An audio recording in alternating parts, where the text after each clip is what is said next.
जय Hind students today in class 9 science we shall study atomic models. तो आज हम लोग एटॉमिक मॉडल्स स्टडी करेंगे। फर्स्ट है यहाँ पे Thomson model of atom. Atom का थॉमसन मॉडल। एटम का स्ट्रक्चर कैसा होता है, एटम के अंदर क्या क्या चीज़ें होती हैं, इलेक्ट्रॉन कहाँ पे होता है, पॉजिटिव चार्ज कहाँ पे होता है, ये सारी चीज़ें थॉमसन मॉडल में बताया गया है। तो Thomson proposed the model of an atom to be similar of that Christmas pudding the electrons in sphere of positive charge. तो थॉमसन ने जो मॉडल रिप्रेजेंट किया उसमें बताया कि एक एटम जो है वो एक स्फीयर का बना हुआ है, वो एक स्फेरिकल शेप का है जिसमें पॉजिटिव चार्ज पूरे स्फीयर के सरफेस पे डिस्ट्रीब्यूटेड होते हैं। ये एटम हो गया, ये स्फीयर बॉल के शेप का, और पॉजिटिव चार्ज इसके सरफेस के ऊपर चारों तरफ डिस्ट्रीब्यूटेड है। एंड द नेगेटिव इलेक्ट्रॉन्स, और जो नेगेटिव इलेक्ट्रॉन्स होते हैं, आर एम्बेडेड इन इट, और तरबूज के बीज की तरह नेगेटिव इलेक्ट्रॉन्स स्फीयर के अंदर धंसे होते हैं। तो एटम एक पॉजिटिव चार्ज का स्फीयर है जिसमें इलेक्ट्रॉन्स तरबूज के बीज की तरह अंदर धंसे होते हैं। ये पहला एजम्पशन था। और दूसरा assumption, the negative and positive charge are equal in magnitude. पूरे स्फीयर पे जो पॉजिटिव चार्ज है और इसके अंदर जो इलेक्ट्रॉन्स पर टोटल नेगेटिव चार्ज है वो दोनों इक्वल होते हैं। तो इस तरीके से एटम पर जो टोटल चार्ज होता है, यानी कि एटम का चार्ज वो 0 हो जाता है, क्योंकि टोटल पॉजिटिव चार्ज और टोटल नेगेटिव चार्ज आपस में इक्वल हो जाते हैं, इसलिए एटम का टोटल चार्ज 0 हो जाता है। तो ये है थॉमसन मॉडल ऑफ एटम। तो थॉमसन मॉडल ने एटम न्यूट्रल क्यों है ये इसका एक्सप्लेनेशन कर दिया, लेकिन बहुत सारी बातें एक्सप्लेन नहीं कर पाए, जैसे इलेक्ट्रॉन कहाँ पे होता है और पॉजिटिव चार्ज कहाँ से आता है, ये सारी चीज़ें ये क्लियरली एक्सप्लेन नहीं कर पाए।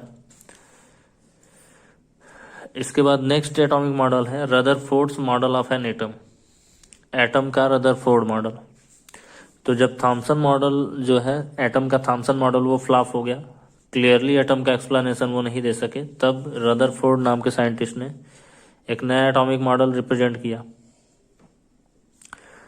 तो एटॉमिक मॉडल रिप्रेजेंट करने के लिए उन्होंने एक एक्सपेरिमेंट किया जिसको अल्फा पार्टिकल स्कैटरिंग एक्सपेरिमेंट भी कहते हैं।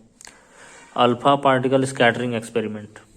इस एक्सपेरिमेंट को करने के लिए उन्होंने क्या क्या लिया, ही selected a gold foil because, तो उन्होंने एक गोल्ड का फॉयल, गोल्ड का बहुत पतला लेयर, गोल्ड की एक पतली पन्नी लिया, और उसके बाद कुछ अल्फा पार्टिकल्स लिए, अल्फा पार्टिकल्स जिनके ऊपर 2 पॉजिटिव चार्ज, 2 प्लस चार्ज होता है। और इसके बाद उन्होंने क्या किया, ये गोल्ड फॉयल है जिसमें गोल्ड फॉयल के ये सारे एटम्स हैं, बहुत सारे एटम्स हैं, और इसके ऊपर अल्फा पार्टिकल्स की बमबारी की।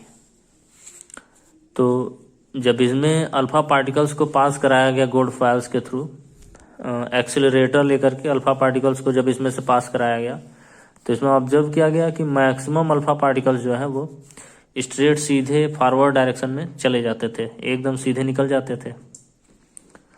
कुछ ऐसे अल्फा पार्टिकल्स थे जो स्मॉल एंगल पे बेंड होते थे, जैसे कि ये एक अल्फा पार्टिकल है, ये हल्का सा बेंड हो गया, सीधे स्ट्रेट न जाकर के हल्का सा बेंड हो गया। कुछ ऐसे पार्टिकल्स थे जो ज़्यादा एंगल पे बेंड होते थे, इस तरीके से, ये इस डायरेक्शन में, कुछ उससे भी ज़्यादा एंगल पे बेंड होते थे, और कुछ तो वापस ही लौट आते थे, जैसे कि ये एक यहाँ पे अल्फा पार्टिकल है, वापस लौट जाता है। तो ये ऑब्जर्व किया गया अल्फा पार्टिकल स्कैटरिंग एक्सपेरिमेंट में। यहाँ पे most of the fast moving alpha particles passed straight through the gold foil. ज़्यादा से ज़्यादा अल्फा पार्टिकल्स जो हैं गोल्ड फॉयल से स्ट्रेट सीधे निकल जाते हैं। Some of the alpha particles are deflected by the foil by some angles. कुछ अल्फा पार्टिकल जो है थोड़े एंगल पे डिफ्लेक्ट होते हैं। और surprisingly 1 out of every 12,000 particles, और 12,000 पार्टिकल में से कोई एक particle appear to be rebound. 12,000 particles में से कोई एक पार्टिकल जो होता है रीबाउंड, वापस लौट जाता है। तो इस ऑब्जर्वेशन के बेसिस पे Rutherford represents his atomic model, Rutherford ने अपना एटॉमिक मॉडल रिप्रेजेंट किया इस ऑब्जर्वेशन के बेसिस पे। अब इस एटॉमिक मॉडल में 3 एजम्पशंस थे। यहाँ पे इसका फर्स्ट एजम्पशन है, most of the space inside the atom is empty because most of the alpha particles passed through the gold foil without getting deflected. तो पहला ऑब्जर्वेशन ये किया गया कि एटम के अंदर ज़्यादा से ज़्यादा स्पेस जो है वो एम्प्टी है, क्योंकि ज़्यादा से ज़्यादा अल्फा पार्टिकल सीधे स्ट्रेट निकल जा रहे हैं। खाली जगह है इसीलिए वो सीधे स्ट्रेट निकल जा रहे हैं। अगर रास्ते में कोई रोकने वाला होता तो वो लोग बेंड हो जाते हैं, मुड़ जाते हैं। लेकिन अल्फा पार्टिकल्स के एटम में ज़्यादा से ज़्यादा स्पेस खाली होने की वजह से अल्फा पार्टिकल स्ट्रेट सीधे निकल जा रहे हैं विदाउट गेटिंग डिफ्लेक्टेड, बिना डिफ्लेक्ट हुए।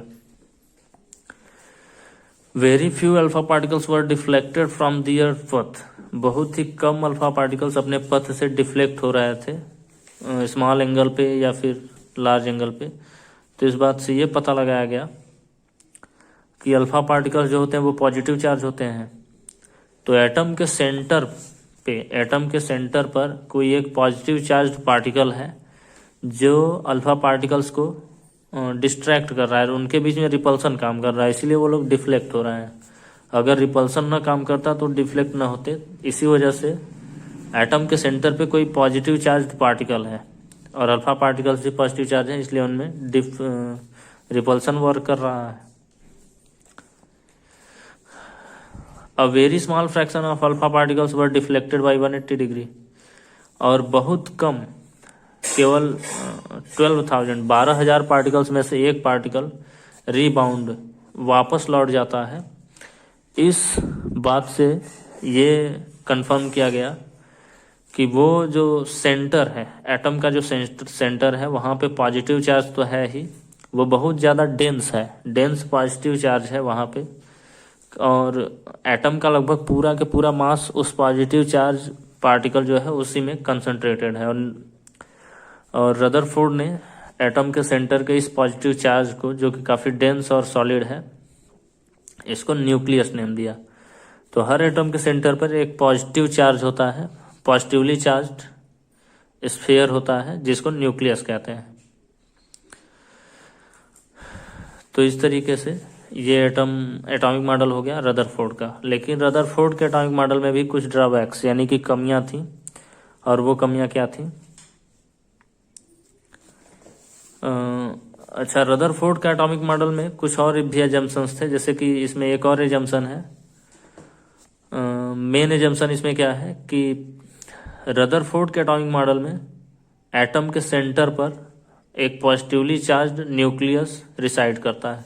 एटम के सेंटर पर पॉजिटिवली चार्ज्ड न्यूक्लियस होता है और एटम का लगभग टोटल मास उस न्यूक्लियस में ही कंसंट्रेटेड होता है, यानी कि एटम का मास न्यूक्लियस मास के लगभग इक्वल होता है। और इलेक्ट्रॉन्स जो होते हैं न्यूक्लियस के चारों ओर रिवॉल्व करते हैं, जैसे कि ये न्यूक्लियस हो गया एटम का, तो इलेक्ट्रॉन्स न्यूक्लियस के चारों ओर इस तरीके से घूमते रहते हैं।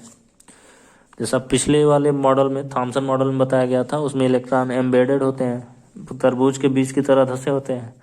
तो रदरफोर्ड ने बताया कि नहीं, ऐसा नहीं है, इलेक्ट्रॉन्स जो होते हैं वो न्यूक्लियस के चारों ओर रिवॉल्व करते रहते हैं, घूमते रहते हैं, जैसे सन के चारों ओर धरती घूमती है। और the size of nucleus is very small as compare to the size of atom, और न्यूक्लियस का साइज एटम के साइज का के कंपेयरिंग बहुत ही ज़्यादा छोटा होता है। अब drawbacks of Rutherford model of atom. अब उसका ड्रॉबैक क्या था? रदरफोर्ड एटॉमिक मॉडल का जो ड्रॉबैक था वो ये था कि एक थे मैक्सवेल नाम के साइंटिस्ट का प्लैंक क्वांटम थ्योरी। तो मैक्सवेल नाम के जो साइंटिस्ट थे, उनकी थ्योरी के अकॉर्डिंग उन्होंने बताया कि जब कोई इलेक्ट्रॉन रिवॉल्व करता है न्यूक्लियस के चारों ओर, या कोई चार्ज पार्टिकल जब एक्सेलरेट होता है, तो एक्सेलरेटेड चार्ज पार्टिकल हमेशा रेडिएशन इमिट करता है, उसमें से एनर्जी निकलती है रेडिएशन के फॉर्म में। जैसे ही अगर यहाँ पे कोई इलेक्ट्रॉन हो गया, वो एक चार्ज्ड पार्टिकल है, कोई भी एक चार्ज पार्टिकल लेंगे, अल्फा पार्टिकल भी लेंगे या बीटा पार्टिकल या कोई भी चार्ज पार्टिकल लेते हैं, और वो एक्सेलरेटेड है, यानी उस पर एक्सेलरेशन काम कर रहा है। जैसे कि यहाँ पे अल्फा, अगर इलेक्ट्रॉन रिवॉल्व कर रहा है तो वो एक्सेलरेटेड पार्टिकल है, उस पर एक्सेलरेशन वर्क कर रहा है। तो कोई भी एक चार्ज पार्टिकल जो कि एक्सेलरेटेड है वो रेडिएशन इमिट करता है। तो इन्होंने बताया कि इलेक्ट्रॉन्स भी चार्ज्ड पार्टिकल है और वो भी एक्सेलरेटेड है, तो इनको क्या करना चाहिए कि रेडिएशन इमिट करना चाहिए।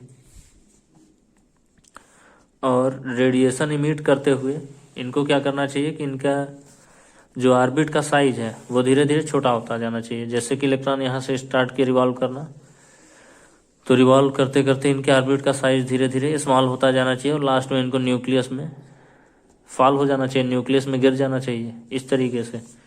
और तब इस तरीके से एटम अनस्टेबल हो जाएगा, लेकिन ऐसा नहीं होता है। तो इसका रीज़न क्या है? तो ये रदरफोर्ड एक्सप्लेन नहीं कर सके, इसलिए रदरफोर्ड का एटॉमिक मॉडल भी फ्लॉप हो गया। तो स्टूडेंट्स इस तरीके से आज हम लोग रदरफोर्ड एटॉमिक मॉडल तक कंप्लीट कर लिया। अब नेक्स्ट डे हम लोग बोर्स एटॉमिक मॉडल जो कि रदरफोर्ड के बाद आया, उनके ड्रॉबैक्स को कंप्लीट करने के लिए, उनकी कमियों को पूरा करने के लिए। तो ओके स्टूडेंट्स, आज की वीडियो में बस इतना ही। Thank you, have a nice day. जय हिंद, जय भारत।